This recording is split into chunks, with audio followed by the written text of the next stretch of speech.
अरे लिखो, लिख लिए ये।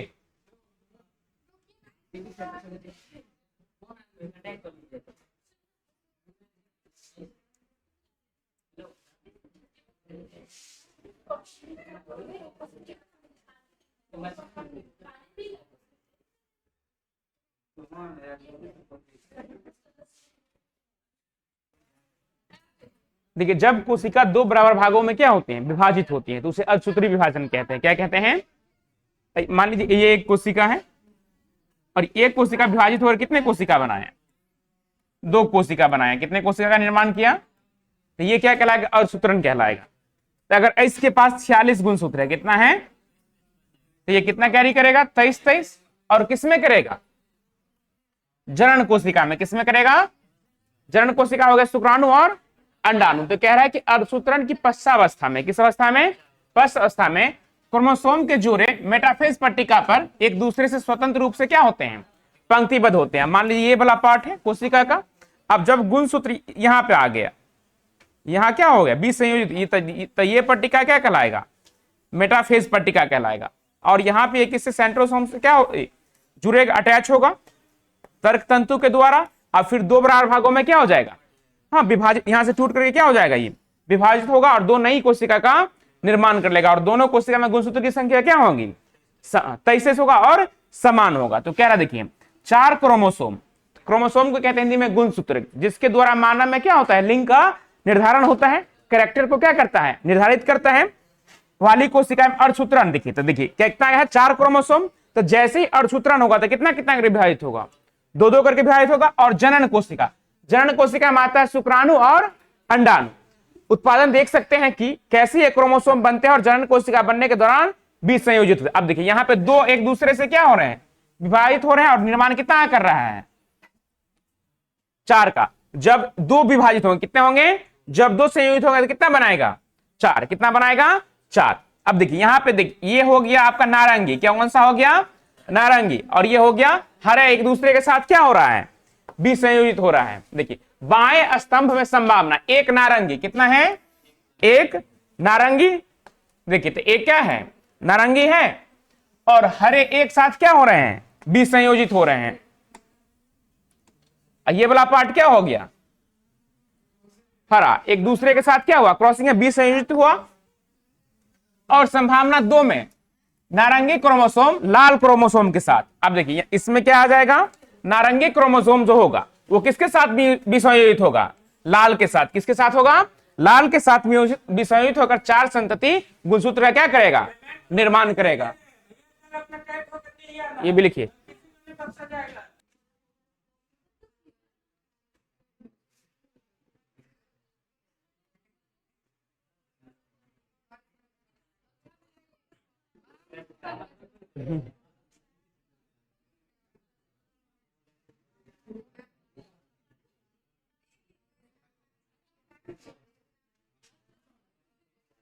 लिखो, यही लिख रहा था। कंप्लीट करो जल्दी।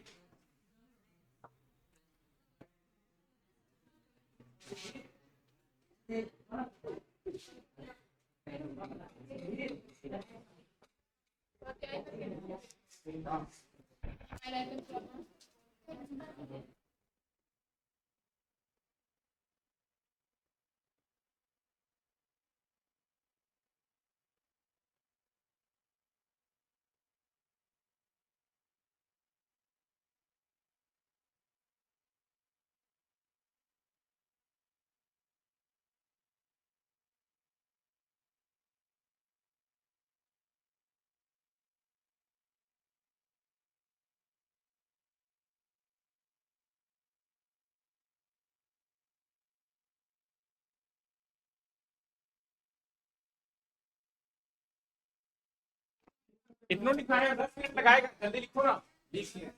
आगे बढ़ाए। क्या करें? बात कर रही है आप।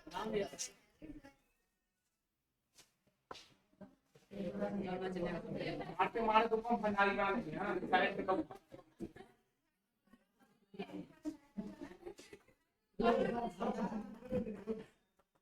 अब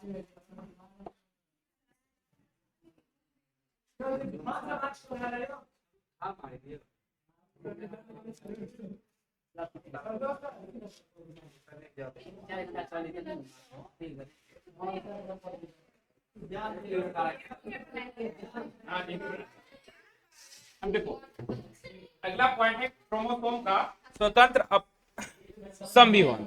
स्वतंत्र का मतलब क्या हो गया कि ये कोई भी गुण क्या कर सकता है, अपना प्रदर्शित करता है या दिखा सकता है।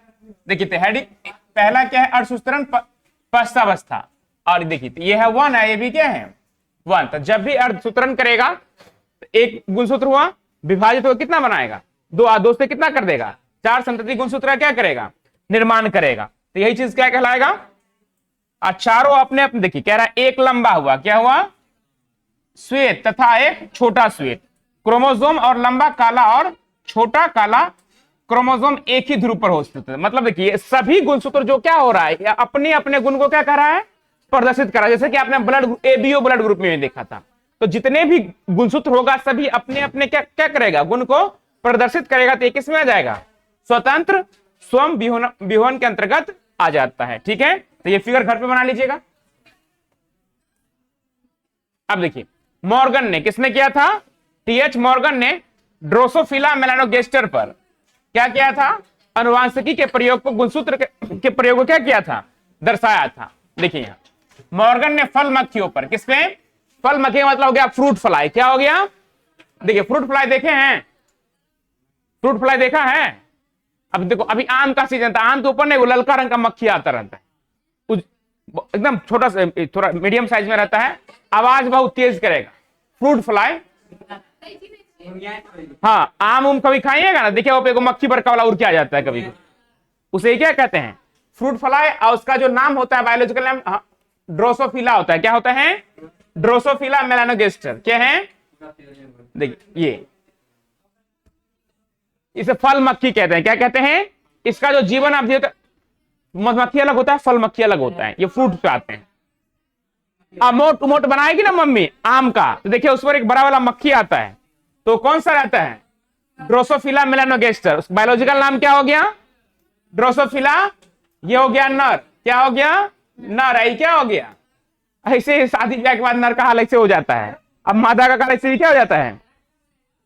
अब देखिए यहां इधर देखो मॉर्गन ने फल मक्खियों पर अपना प्रयोग दर्शाया, किस पे दर्शाया फल मक्खियों पर। क्यों, फल मक्खी का जीवन अवधि 2 सप्ताह में क्या हो जाता है पूर्ण हो जाता है। तो पूछा है कि फल मक्खी का जो जीवन अवधि होता है कितने सप्ताह का होता है 2 सप्ताह का। कितने का होता है जीवन अवधि, किसे कहते हैं जीवन अवधि या लाइफ स्पैन क्या है। देखिए जन्म से लेकर के और प्राकृतिक मृत्यु तक की अवधि को क्या कहते हैं जीवन अवधि के नाम से जाना जाता है। तो पूछ रहा है कि फल मक्खी का जीवन अवधि कितने सप्ताह का होता है, तो तितली का 1 सप्ताह। कितना सप्ताह का होता है 1 सप्ताह, यानी 7 दिन ही क्या होता है एक तितली जीता है। हाँ इसलिए ज्यादा दिखाई नहीं देता है। देखो इसमें संतति की संख्या क्या होती है बहुत ज्यादा होता है, मक्खी में जो संतति की संख्या उत्पन्न होगा ना बहुत ज्यादा होगा। नर और मादा को आसानी से क्या किया जा सकता है विभक्त किया। देखिए यहां ये हो गया नर, आई क्या हो गया मादा। अनुवांशिकी विविधता को कम क्षमता वाले माइक्रोस्कोप से भी क्या किया जा सकता है देखा जाता है। इसी कारण से टीएच मॉर्गन ने अपना जो प्रयोग दर्शाया किस पे दर्शाया, हाँ फल मक्खी यानी फ्रूट फ्लाई के ऊपर दर्शाया। लिखिए ये भी पॉइंट।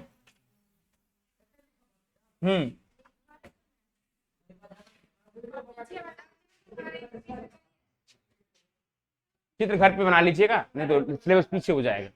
एनसीईआरटी तो लाइन दिखा देते हैं कहां फिगर।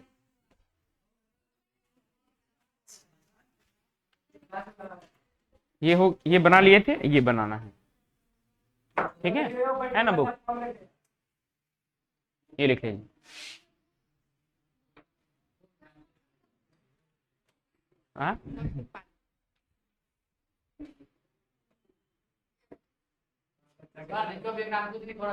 दिखा दो बाबू रे कितने लिख लिया,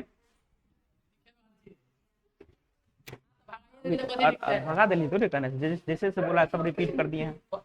क्या लिखे थी कता लिख ली हमरा कॉपी इतने लिख ली नहीं तब से 10 बार पढ़ा ना देखिए तू क्या निकल है बाकी है लिख जल्दी लिख लिखना ठीक केना तुम कर लगे रुकू ना तोरा बन्नी के तोरा कुछ ना आगा बैठल आगा ये जा रहा थी आगे जा चल आगे जा चल उठ दस रुकू नहीं उठ जल्दी निकल ये तो बताओ, 10 चला।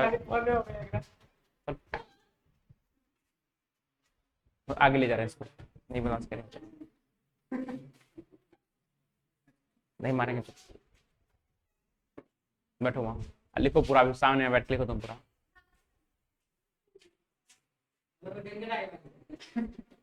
आगे वाले पे चल जाओ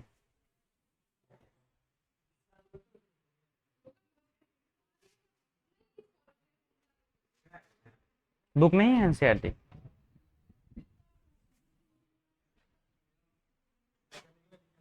नहीं नहीं बहुत लिखाएंगे भाई के नाम लगा बोतल है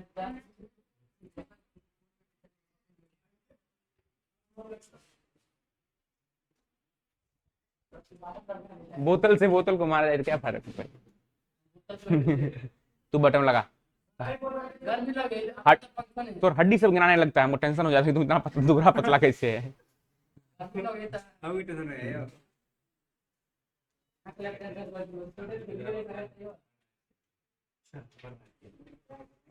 आगे बैठो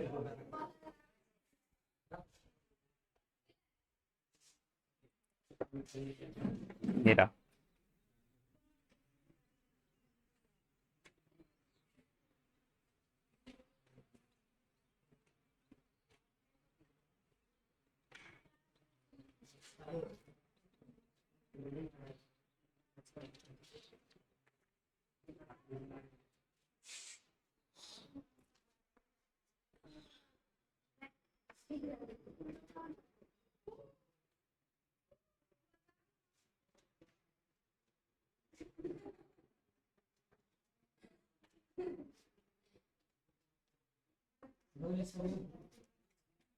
सबको लिखने दो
सबसे लंबा चप्पल है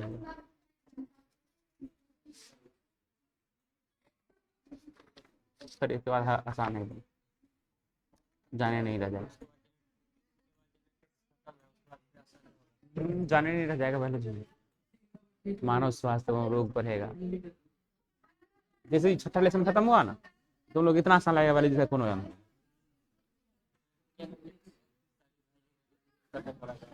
डिजेंटिक अच्छे से पढ़ना पड़ेगा बहुत 17-18 नंबर कैरी करता है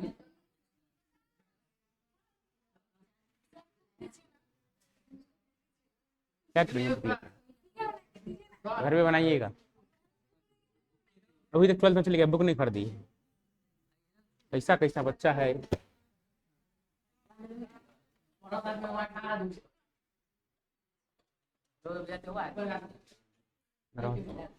वही चकवाता रहता है लिखना हटाई इसे आगे बढ़ा दें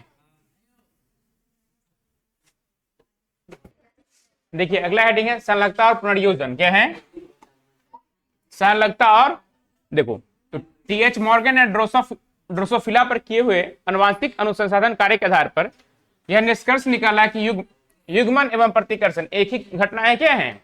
दो पहलू हैं, किसके?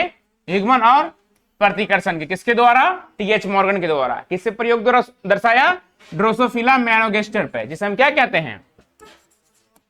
फल मक्खी। क्या कहा जाता है? फल मक्खी के नाम से जाना जाता है।